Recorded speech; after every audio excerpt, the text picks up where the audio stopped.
عملاء كتير بترفض سعرك، ونفس العملاء بتروح تشتري من منافس اغلى منك ب 30 و40%. فلو انت فاكر ان المشكله هنا في التسعير بس، احب اقول لك انك فاهم اللعبه غلط، والحقيقه ان الفكره كلها في الطريقه اللي انت بتقدم بيها الخدمه او المنتج بتاعك. عاوزك تركز معايا شويه في حاجه اسمها البريسيفد فاليو او القيمه المدركه. يعني بكل بساطه في البيزنس في حاجه اسمها معادله القيمه، واللي بنحسب بيها بلا بلا بلا بلا واللي من خلالها بنعرف ان العميل مش بيشتري مجرد المنتج بس، لكن بيشتري القيمه اللي هياخدها من ورا المنتج ده. هنا بقى هتلاقي ان المنافس الاغلى قدر يطبق معادله القيمه دي. يعني لو حبينا نتخيل كده مع بعض المعادله، تخيل كده معايا هنشد خط ونحط فوق النتيجه اللي العميل بيحلم بيها مضروبه في نسبه تاكده من انك هتقدر تحققها له ولا لا. ولو نزلنا تحت هتلاقي محطوط تحت في المقام الوقت اللي العميل هيستناه بلس المجهود اللي هيبذله. يعني هنا العميل قبل ما يدفع جنيه واحد في المنتج عقله بيعمل حسبه بسيطه زي المعادله اللي قلناها. هنا بقى المنافس الاغلى عرف يعلي قيمه المعادله دي، وحقق ده من خلال انه خلى العميل بتاعه يشوف نتائج سابقه. فكده العميل شاف النتيجه اللي بيتمناها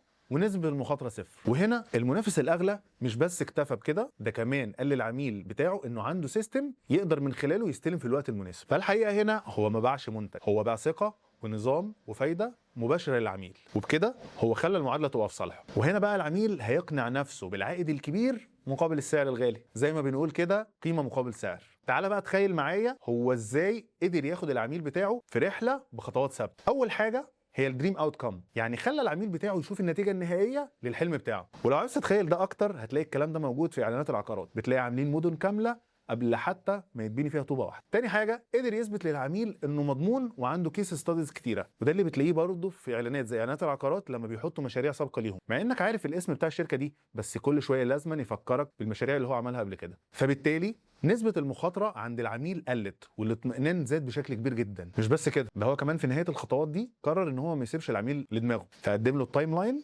والافورت، يعني الخط الزمني والمجهود المبذول، زي انه بيوعده بنتيجه اسرع ومجهود اقل. وهنا العميل بقى بيروح له علشان ببساطه هو بيشتري راحه باله. فلو كنت انت بتحسسه بمجهود مقابل فلوس، المنافس الاغلى بيوري له نتيجه مقابل فلوس. وعلشان تخرج من فخ السعر الاعلى المنافس، انت محتاج تركز على كام حاجه كده. اول حاجه البروف، يعني الاثبات. بطل تتكلم على انا مهاراتي عامله ازاي، واتكلم عن شغلك اكتر ونتائج العملاء بتوعك. تاني حاجه هي السبيشاليزيشن، يعني التخصص. العميل ممكن يدفع اكتر لما بيروح للشخص المتخصص مش الشخص اللي شغال في كل حاجه. فانت لازم تحدد انت مين بالظبط وتقدم له الخدمه بالشكل اللي هو حابب يسمعه منك. تالت حاجه وهي حاجه مهمه جدا، انت لازم تقدم الضمانات اللازمه للعميل وتوضح البروسيس بتاعتك، العمليات اللي انت بتعملها علشان تعرف العميل ان فلوسه مش بتروح في الارض. في النهايه العميل لازم يحس ان السعر اللي هيدفعه هو القيمه اللي هياخدها. فلو عاوز ترفع سعرك لازم ترفع قيمه الثقه اللي هتبنيها لجمهورك. انا عبد الرحمن عادل بقدم محتوى عن البيزنس والماركتنج، ولو عاوز تعرف اكتر تابع فيديوهاتي. شكرا جدا ليكم.